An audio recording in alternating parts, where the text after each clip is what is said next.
খুৰী আছেনে ঘৰত? কোন? আহিছো কোনবা আহিছে? কাক লাগিছিলে? খুৰী আছে নেকি?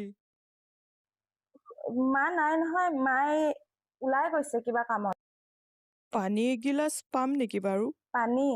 অ অ আহক, আপুনি আহকচোন, আহক আহক, দি আছো মই, আহক দাদা, এয়া পানী গিলাচ লওকচোন। হাতত ধৰিছে যে, এৰি দিয়ক। আৰে ইমান সতী সাবিত্ৰী হৈ দেখাব কোনো দৰকাৰ নাই। ঘৰত কোনো নাই, আহা অকণ মৰম কৰোঁ।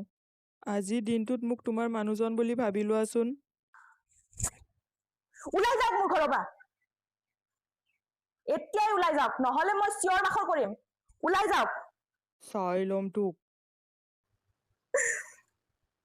আপুনি মোক এনেকে কিয় এৰি থৈ গল বাৰু? মই কিমান বুজাইছিলো আপোনাক যে এইবোৰ বস্তু নাখাব।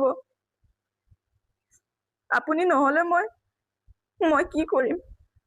মই কেনেকে জীয়াই থাকিম? আপুনি যদি তেতিয়া এইবোৰ বস্তু নাখালে হয়, আজি চাগে মোৰ এয়া অৱস্থা নহল হয়।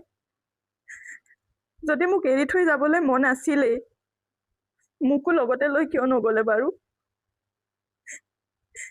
এই সমাজখন মোৰ নিচিনা বিধৱা এজনীৰ বাবে নহয়।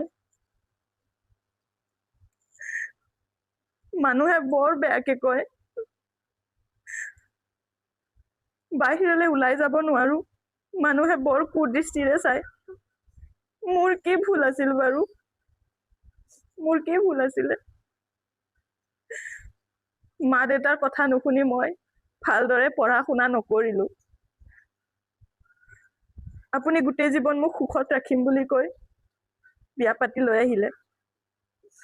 এতিয়া আপুনি নাই, এতিয়া মই কেনেদৰে জীয়াই আছো আপুনি গম পাইছে জানো? নাই। সেইকাৰণে মই সকলোকে এটা কথাই কওঁ, ছোৱালী হৈ জন্ম লৈছা যদি ভালদৰে পঢ়া শুনা কৰি নিজৰ ভৰিত নিজে থিয় হবলৈ চেষ্টা কৰা। নহলে এই পৃথিৱীখন তোমালোকৰ বাবে নহয়। এই পৃথিৱীখন বৰ নিষ্ঠুৰ, বৰ নিষ্ঠুৰ, বৰ নিষ্ঠুৰ।